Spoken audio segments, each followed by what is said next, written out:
Welcome, curious minds, to The Deep Dive.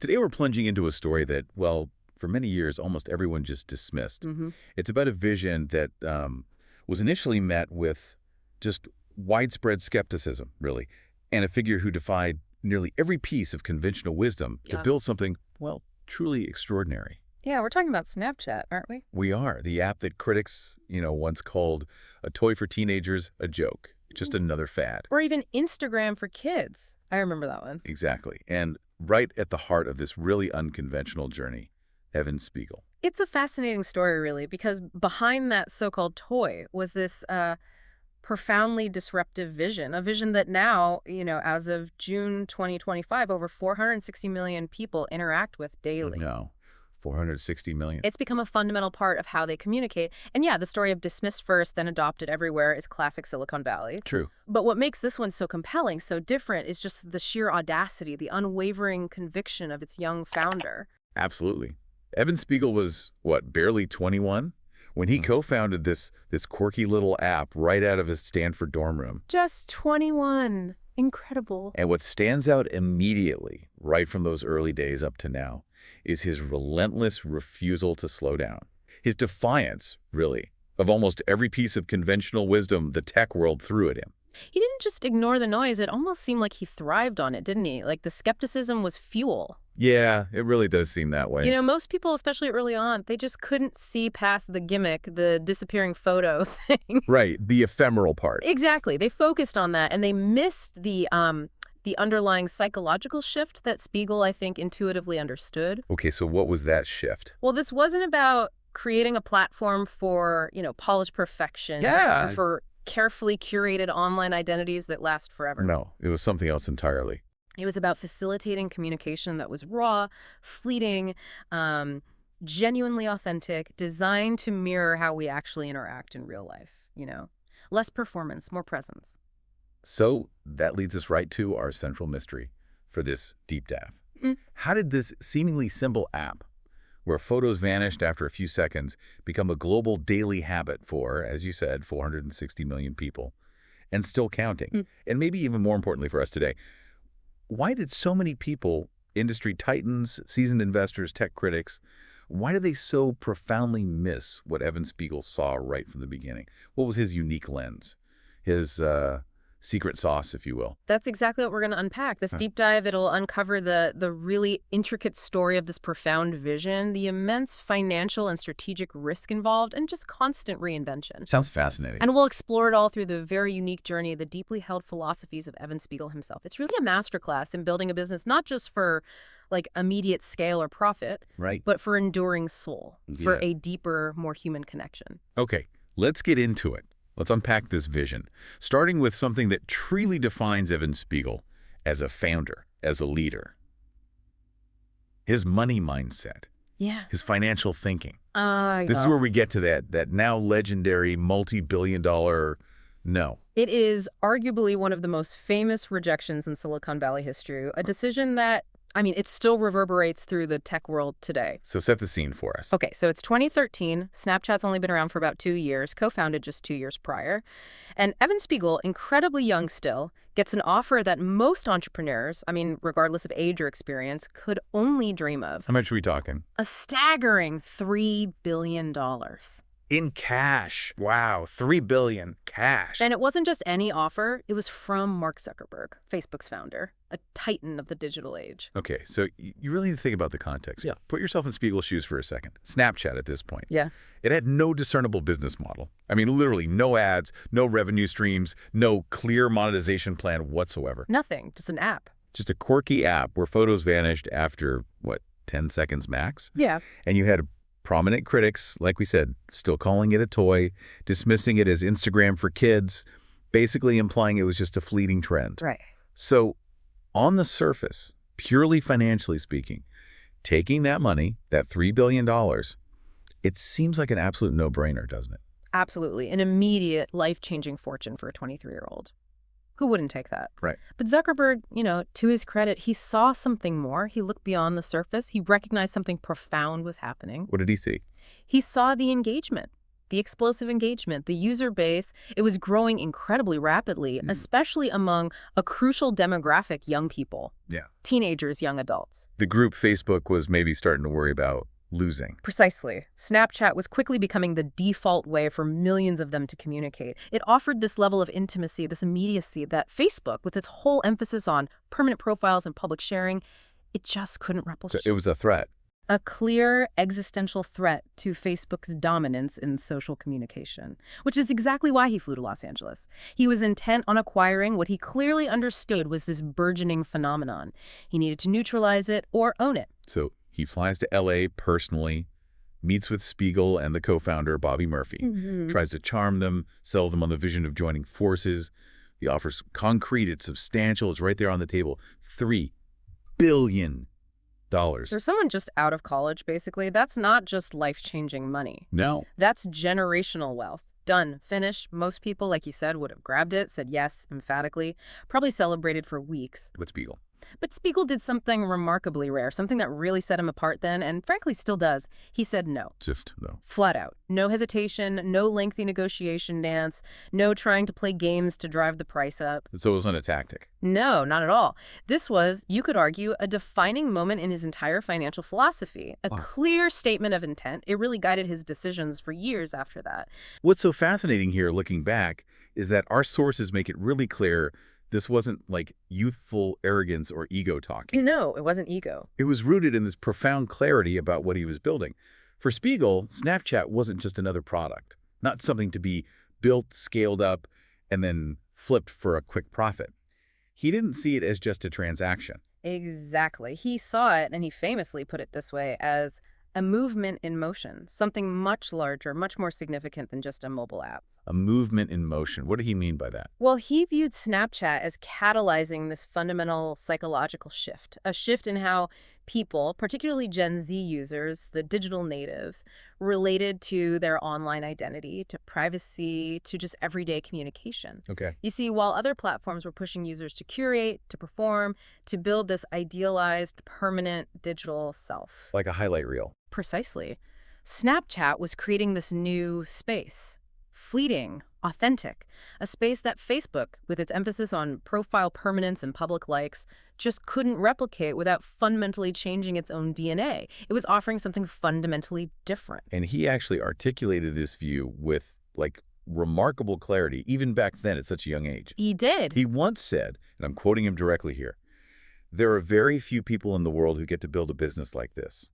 I think trading that for some short-term gain just doesn't feel like the right exchange. That quote really sums it up, doesn't it? It really does. It frames the decision not in terms of the money he lost, Right. but the opportunity. He would have lost the opportunity to build something truly unique, something on his own terms. It speaks to this profound insight he had, an insight that, honestly, many in the tech world at the time just completely overlooked. Which was? That money follows behavior, and behavior ultimately follows emotion. Snapchat, at its core, it tapped into this fundamental human desire for freedom. Freedom.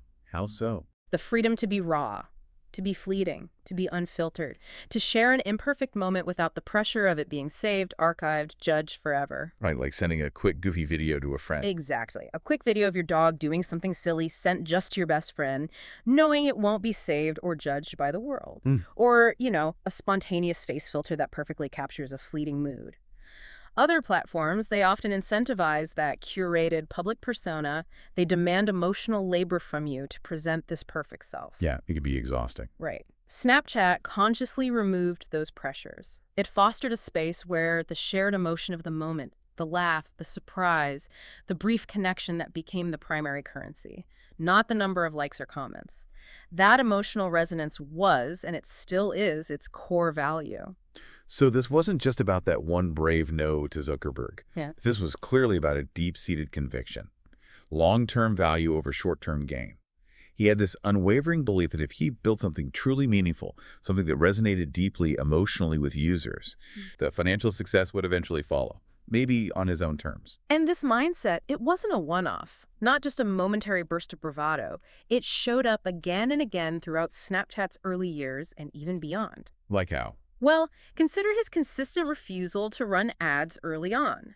Despite immense pressure from investors who, quite understandably, wanted to see a clear path to monetization. They wanted a return on their capital. Others, they put money in, they want to see money come out. Naturally. But he steadfastly ignored monetization models that he felt didn't align with the core user experience, or that would compromise the intimacy users cherished. He was actively prioritizing user trust and product integrity over hitting immediate revenue targets. Which is highly unconventional in the tech world, right? Especially back then. Very unconventional. In that fiercely competitive landscape, it was a bold move. And crucially, when Snapchat did eventually go public, he structured the company in a way that ensured he kept that long-term control, even if it meant not, quote, pleasing traditional Wall Street expectations. Exactly. When Snap Inc. had its IPO in March 2017, valuing the company at a staggering $24 billion. Which was huge in itself. Huge. But Spiegel and co-founder Bobby Murphy, through this unique dual-class share structure, they retained over 90% of the company's voting power. 90%. Yeah. Despite owning less than 20% of the actual shares. Correct. That's not luck. That is very deliberate strategic design. His financial thinking isn't about just maximizing profit quickly or hitting short-term gains. It's about strategic leverage. It's about building enduring user habits, earning deep user trust, and above all, protecting his unique product vision at almost any cost, even if it means alienating some investors along the way. And this conviction, this deep belief, it was really put to the test, wasn't it? During some of the darker moments in the company's history. Oh, absolutely. Like in 2022, for instance, Snap stock plummeted by nearly 90% from its peak. That's catastrophic for almost any company. Devastating. For many founders, that would trigger panic selling, massive layoffs, maybe a complete pivot away from the original idea. But Spiegel didn't panic. He didn't sell a single share of his stock. In fact, he essentially doubled down on his long-term vision. How did he frame that internally or even to himself? For him, real wealth wasn't primarily about liquidity, having cash in the bank or seeing a soaring stock price on a screen. It was about the profound act of building something truly impactful, something that could outlast fleeting trends, endure market fluctuations, and fundamentally change human behavior. He saw the stock crash not as like a personal failure, but as a challenge to double down on the core values that had brought them that far. Internally, he really stressed the importance of focus, resilience, reminding employees of the company's mission beyond just the quarterly results.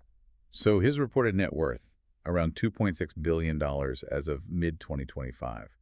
That really tells only part of the story. Or maybe, for him, it tells the wrong story. I think that's a great way to put it. The real asset, the true value he's created, isn't just the money. It's the daily habit he helped 460 million people build. That connection, that behavior. That's a powerful and, deeply unconventional way to look at wealth and success. It really is. And if his money mindset is defined by that kind of patience and principle, then Evan Spiegel's financial strategy is definitively about control, conviction, and a real willingness to make bold, creative bets on the future. Okay. This becomes even clearer when we look at Snap's truly unconventional IPO. Right. That IPO in March 2017, it really did send shockwaves through Wall Street, didn't it? It absolutely did. It wasn't just the $24 billion valuation raising eyebrows, though that was significant enough. It was the entire structure, the unprecedented structure of the offering itself. It was indeed unprecedented for a major U.S. tech IPO. They offered non-voting shares to public investors. Non-voting shares. Explain that. Imagine that. You could buy a piece of Snap, you could invest your hard-earned money, but you literally had no say in how the company was run. Zero vote on board members, no influence on major strategic decisions, no power to pressure management. So Spiegel and Bobby Murphy kept all the power. As we mentioned, they retained over 95% of the voting power, despite owning a minority of the equity. For traditional Wall Street, for institutional investors, even for ordinary public investors, this was radical. Audacious, even. It fundamentally challenged the whole principle of shareholder democracy. And the critics were loud. Oh, very vocal, calling it arrogant, risky, dangerous, because it concentrated immense power in the hands of the founders, completely bypassing typical corporate governance checks and balances. So there had to be a very clear, compelling why behind such a bold, controversial move. It couldn't just be about holding on to power for its own sake. No, and there absolutely was a clear why. Spiegel had an explicit long-term game plan in mind. He did not want the company's ambitious, often experimental product innovation to be dictated by the relentless pressure of quarterly earnings calls. Which often force short-term thinking. What have you done for me this quarter? Exactly. He wanted to shield the company's unique, often counterintuitive culture from activist investors who might try to reshape it based purely on financial metrics or short-term trends, which could potentially compromise the core user experience he valued so highly. So the control was about protecting the vision. Ultimately, yes, this structural control was about securing the freedom to experiment, to innovate without constraint, to make those big bets that might take years to pay off, and crucially, to allow for failure, learn from it, and then try again. He knew deep down that true innovation rarely fits neatly into those quarterly cycles. And that freedom to experiment, it definitely needed capital. So he poured hundreds of millions into research and development, far more than many of their competitors at the time. Yes, huge R&D spending. And we saw the results of that heavy investment and the learning mindset it enabled with products like Spectacles, their augmented reality smart glasses. Ah, spectacles. I remember those. They didn't exactly take the world by storm initially. No, commercially, they were a significant failure at first. They didn't sell well. Lots of people wrote them off as a misstep, a distraction. But Spiegel didn't see it that way. He didn't view them as a total loss. He saw them as a crucial, albeit expensive, learning experience. Spectacles provided invaluable, hard-won lessons in hardware design, manufacturing, supply chain management. All the tricky physical stuff. Exactly. And the complexities of blending the digital with the physical world through wearable tech.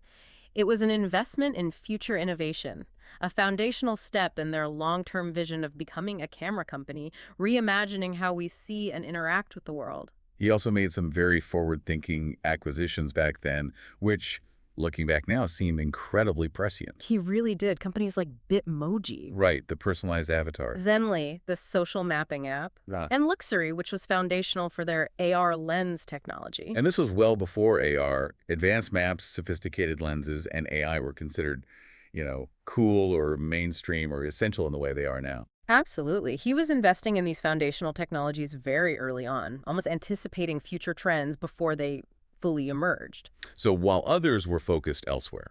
While most other social media companies were laser-focused on refining ad targeting algorithms, trying to maximize immediate revenue from user data, Spiegel was chasing something much bolder, much more fundamental. Oh my God. He was pushing into computational photography. That's essentially using software algorithms to enhance or even create images beyond what a standard lens can capture.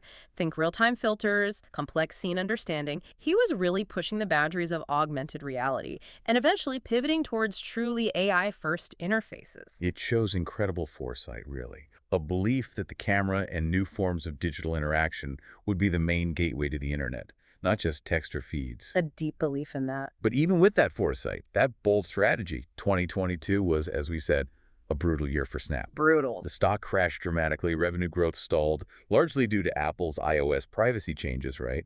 Which hit ad sales hard by limiting data tracking. Yes, that was a huge factor, along with intensifying competition. And TikTok became an even more formidable competitor for user attention, particularly younger users. Right. And they were even forced into that incredibly difficult decision, laying off 20% of their workforce. Over 1,200 employees. That's always a sign of deep distress for a company. It was an undeniably challenging period. No doubt about it. Investors panicked, the headlines screamed failure, intense external pressure to fundamentally change course. But what's truly telling is Spiegel's response. He didn't abandon his core vision. He didn't pivot away from those long-term bets on AR and the camera. Instead, he made tough decisions, necessary decisions, to ensure the company's survival, and then he relentlessly refocused.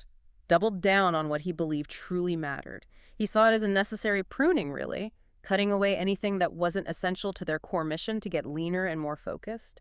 So how did he manage that strategic reinvention during such a difficult, almost existential time? Did he consider alternative paths, or was his vision just that unwavering? His core vision remained remarkably unwavering, but his strategic execution definitely adapted. He undertook a significant internal restructuring, cut non-core projects that weren't directly aligned with their future direction, things that had maybe seemed like good ideas but weren't central anymore. Streamlining. Exactly. And he worked to simplify the app itself into what he called Simple Snap, a back-to-basics, speed-first redesign aimed at making the core experience even faster, more intuitive, removing clutter. And at the same time, financially.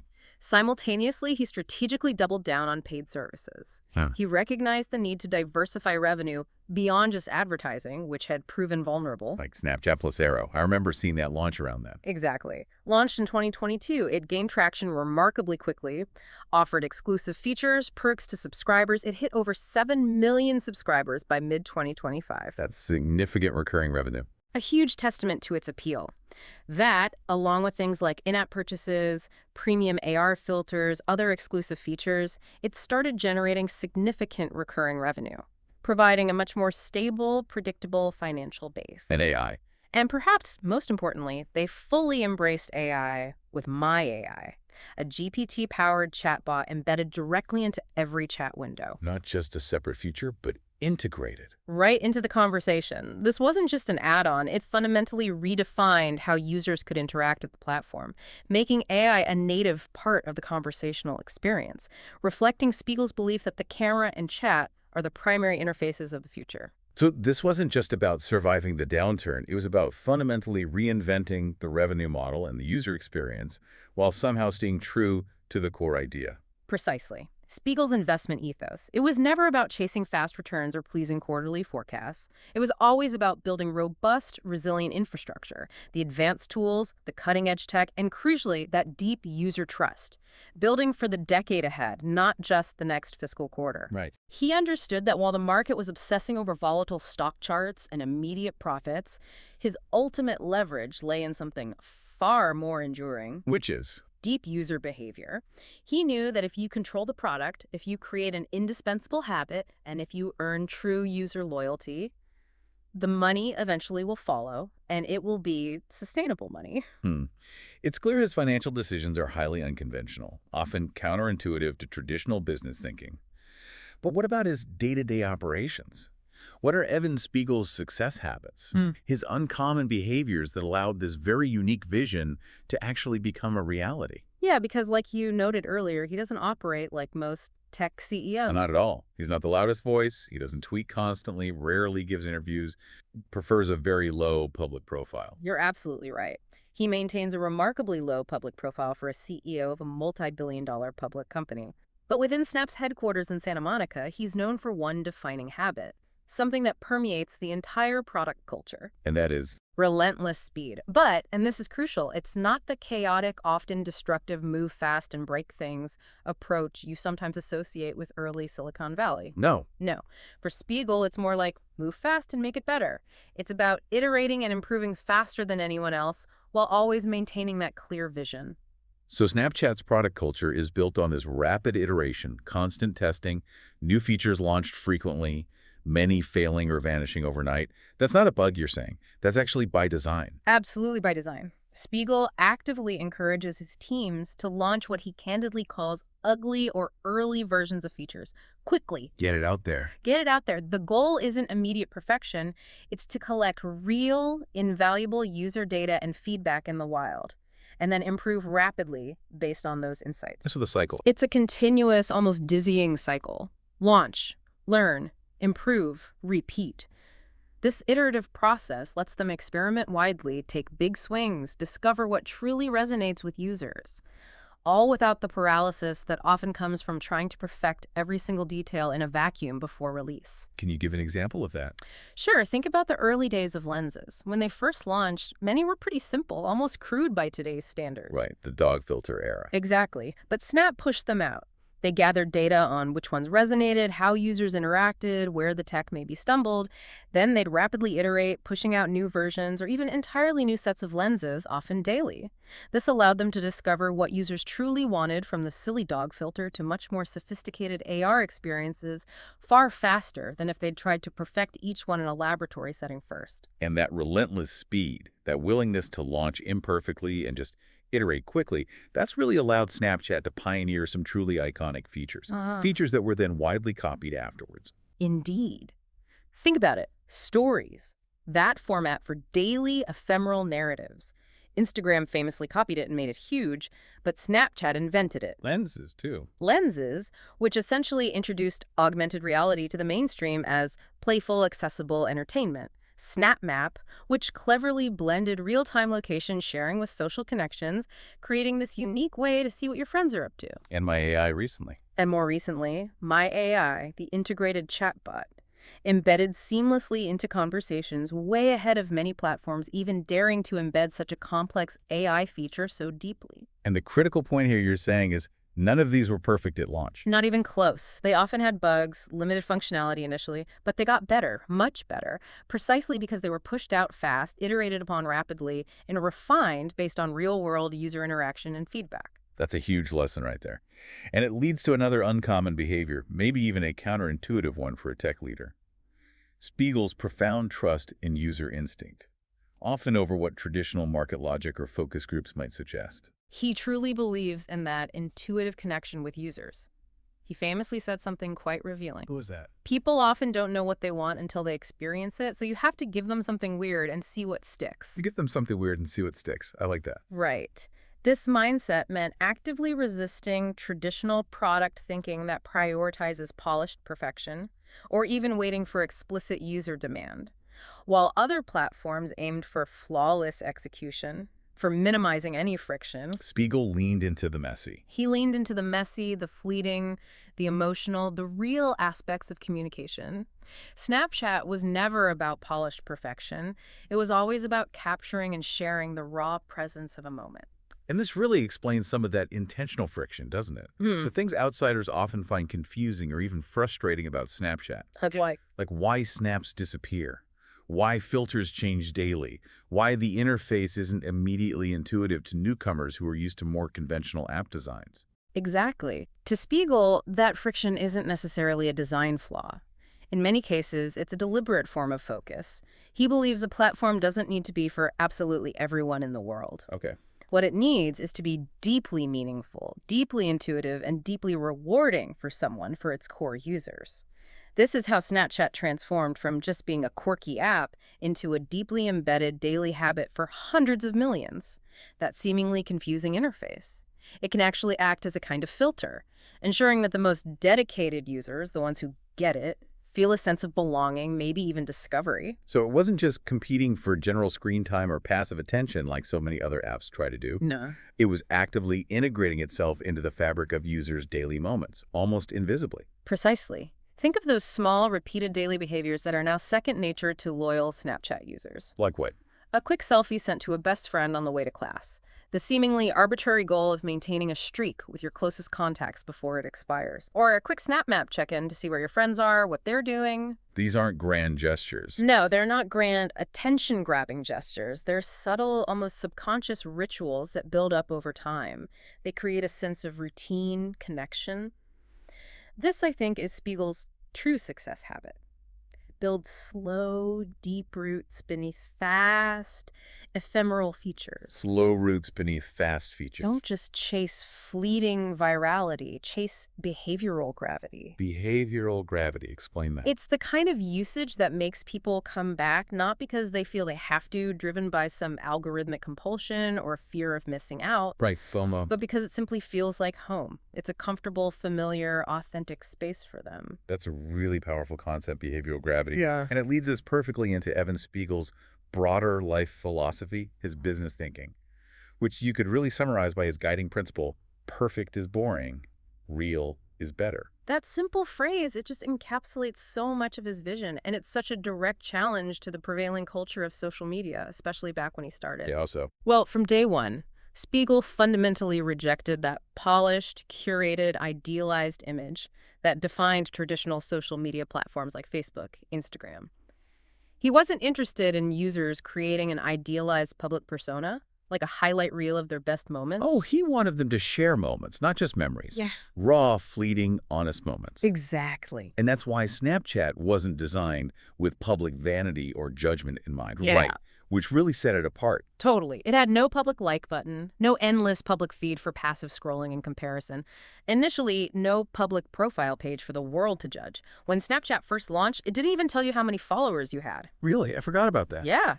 This was a deliberate choice, an architectural decision, Oh. because Spiegel profoundly believed that authenticity is the new currency, especially for a digitally native generation that grew up under constant scrutiny, under the pressure to perform for an unseen audience online. He wanted to remove that pressure of public performance, make it easier to simply be yourself. It's almost like the anti-Kodak moment, isn't it?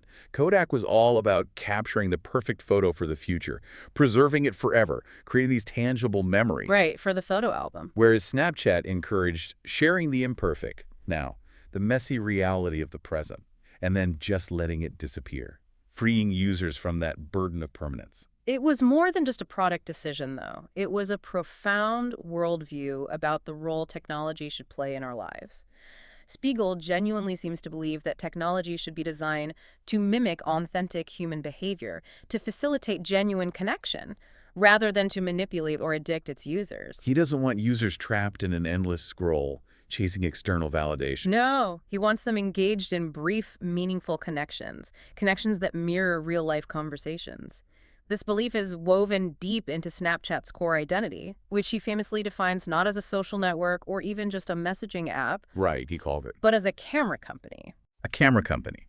That definition always struck me as so unusual, yet incredibly insightful, almost poetic in a way. Hmm. What does that profound shift in perspective actually unlock in terms of their product strategy? It changes everything, because a camera, in Spiegel's view, isn't primarily about posting a perfectly staged photo online. It's about capturing. It's not about achieving digital perfection. It's about being present in the moment. Right. It's not just about seeing the world as it is, it's about seeing differently. Using the camera as a window into an augmented experience, a tool for emotion, for creativity, rather than just a simple lens for vanity. And that explains the early investment in AR. That's exactly why Snapchat makes such early and heavy investments in augmented reality, advanced lens technology, real-time filters long before others really caught on. They saw the camera as the primary interface for this new kind of human expression and interaction, the gateway to a digitally enhanced reality. And unlike so many founders who just chase scale, virality, explosive growth above all else, Spiegel's business philosophy seems rooted in prioritizing intimacy, connection, over sheer, undifferentiated virality. He fundamentally believes Snapchat doesn't need to be the loudest platform in the room, constantly vying for global attention. He wants it to be the closest, the most personal. Which is why he resisted turning it into another Facebook or TikTok. Exactly. Even when those platforms were exploding in user numbers, he consistently refused to try and force Snapchat into that mold. He isn't chasing the same numbers or the same kind of impact. For Evan Spiegel, business isn't just about growth or market share or even revenue for its own sake. It's about building technology that genuinely feels human. Technology that isn't designed to be addictive isn't about performative perfection. But is about fostering deeply real, authentic connection. This brings us to a really fascinating aspect of his journey, his power thinking, his social influence, particularly how he's defended the very soul of his product. Because in Silicon Valley, power is so often mistakenly equated with popularity, right? Constant headlines dominating the conversation. Spiegel took a very different path, almost invisible in some ways. He certainly did. You won't find him dominating the stage at major tech conferences. He rarely tweets or engages in public debates. He's clearly not building a personal brand in the traditional sense, unlike many of his peers. So how does he wield influence? Instead, he's built his core principles, his deeply held beliefs, directly into the product itself and into the company's very structure. And perhaps nothing illustrates his unique power thinking more clearly than the degree of control he maintains over Snap Inc., even as a public company. Right, that control structure we talked about. Yep. As of 2025, Evan Spiegel owns around, 13% of Snap's total equity? But holds over 50% of the voting rights. That's an extraordinary level of unshakable control for a public company CEO. It feels almost anachronistic in today's corporate world. Yes, and it's entirely by design. Thanks to that dual-class share structure, which he deliberately set up with co-founder Bobby Murphy, they have permanent, unshakable control over the company's future direction, regardless of what institutional investors or the stock market might demand. Even when Wall Street pushed back hard during the IPO. Even then, Spiegel held firm. He designed the system precisely so that his long-term vision would consistently outrank market volatility, short-term earnings pressures, or even hostile takeover attempts. This isn't a display of arrogance, it's a very deliberate architectural design. rooted in the painful lessons learned from other founders who lost control of their companies. And that's a critical point, isn't it?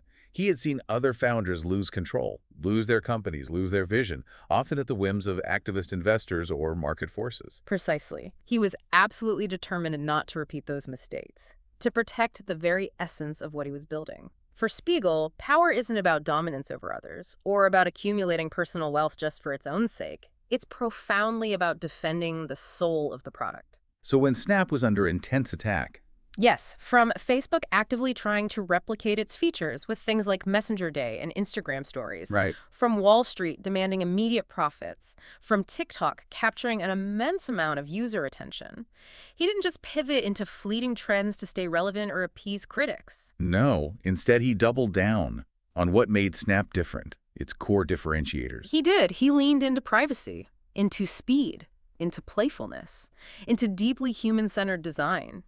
He used his influence, his power, to push boundaries in areas he believed in, but often quietly, without fanfare. Like with AR. He effectively made augmented reality mainstream, not through press conferences or grand pronouncements, but through playful lenses that millions love to use every single day, making advanced tech accessible and fun. He integrated AI not as a gimmick or a separate feature, but as that native conversational part of the user experience with My AI. And he influenced product culture across the whole industry, didn't he? By proving that you don't necessarily have to be the biggest or the loudest or the most profitable company right away to have meaningful impact and build something truly enduring. The essence of his influence isn't really in what he says publicly. It's profoundly in what he consistently protects. He protects focus in an age saturated with distractions and endless feeds. He protects product integrity and user experience in an industry relentlessly chasing short-term revenue at any cost. And perhaps most importantly, he protects user dignity and authenticity in a world increasingly addicted to external validation and performance. So, in essence, his power is rare because he uses it not to dominate others, but to preserve what truly matters to him and ultimately to his users. He built this unique habit, this refuge, this daily ritual, and he never, ever let go of the steering wheel, even when the storms hit hardest. That's a truly distinctive, almost rebellious approach in the often homogenous world of tech leadership. It really is. So what can we really take away from Evan Spiegel's incredible, often underestimated journey? Here's this quiet billionaire who built a camera company that completely changed how almost 500 million people connect and express themselves every single day. It's clearly not just about disappearing photos or viral filters, is it? No, not at all. At its core, it's about vision. A profound, deeply intuitive vision that was, for a long time, almost invisible to everyone else in the industry. Until it became this undeniable, inevitable force in daily communication, he built something that resonated so deeply, it just became indispensable for millions. So let's try and distill this into maybe 3 core lessons we can draw from Evan Spiegel's unconventional path. Lessons that I think transcend the tech world and could apply to almost any endeavor. Lesson 1. Yeah. Move fast, but stay grounded. Yeah, that's a good one. Spiegel's success didn't come from simply rushing half-baked ideas to market without purpose. It came from iterating with immense intent, clarity of purpose. He moved incredibly quickly, yes, launching new features, products at a pace that often bewildered competitors. But every burst of speed was directed towards a clear North Star, that core belief in authentic, ephemeral communication, that camera-first future that he deeply believed in. Because speed without clear direction, that's just chaos. But speed with conviction and a strong grounding in your principles, that is true disruptive strategy. Okay, lesson 2. Keep control even when it costs you. This is monumental and maybe the most direct, even controversial lesson from his journey. Spiegel consciously gave up highly lucrative investors. He rejected massive acquisition deals like that $3 billion from Facebook. He even structured his IPO in a way that deliberately alienated some Wall Street traditionalists. Yeah. He did all of this precisely so he could retain the power to protect his product's core essence, its unique identity, its long-term vision. That audacious choice, particularly the dual-class share structure, almost certainly saved Snap during its darkest crises. It prevented outside forces from diluting or dismantling his vision. Real innovation, it needs space. Space to breathe, to evolve, sometimes to fail, and sometimes saying an emphatic no to immediate money is actually saying a profound yes to long-term meaning, impactful creation. And finally, lesson 3. Build for emotion, not just for attention. Snapchat was never designed to be the next viral sensation in the traditional sense, aggressively maximizing click-throughs or endless scrolling time. It was built from the ground up to feel personal, intimate, authentic. Spiegel's true genius wasn't just in creating an app with vanishing messages. Hmm. It was in designing a daily ritual, a specific, almost subconscious way for people to connect, express themselves authentically, and then move on, without the pressure of permanence or judgment. In a world utterly drowning in content, constantly vying for our attention, pushing us towards performative online personas, he meticulously built this unique digital space for genuine intimacy, raw expression, and simply being present. Evan Spiegel, in the end, didn't try to be the loudest voice in the room, or the most celebrated, or the most conventionally powerful. He consistently tried, it seems, to be the most human in his approach to technology. And in doing so, he created something that has not only outlasted the initial hype and countless critics, but has become this fundamental, ingrained part of daily life for hundreds of millions around the world. It's not just a platform, it's a philosophy in action, a $2.6 billion vision that 460 million people live, snap, and share every single day. So here's a final thought for you listening. What if Evan Spiegel had said yes? What if he had taken that $3 billion from Mark Zuckerberg back in 2013 and just walked away, retiring comfortably at 23? Imagine that world. Imagine a world without lenses, without streaks, without Snap Map's unique way of connecting friends. Imagine 460 million people never discovering a simpler, more honest, maybe more human way to stay close, to share moments, to express themselves authentically. But he didn't walk away. He stayed. He fought through the challenges he dealt. Because sometimes the world just doesn't see what you see. They don't understand your unconventional vision until you painstakingly, relentlessly, and with unwavering conviction make it undeniably real. So the next time you're holding on to an idea that feels too different, maybe too early, too weird to you, something that doesn't quite fit the conventional mold, ask yourself this: do you believe in it enough to be misunderstood for a while? Do you believe in it enough to wait, to nurture it, to build it through the skepticism? Because somewhere out there, someone is scrolling or snapping or swiping, and they might be missing the very thing that could profoundly change how they live, how they connect, or how they truly see the world. Let that someone be you. Let your vision be what they almost overlooked. Thanks for joining us on this deep dive. We'll see you next time.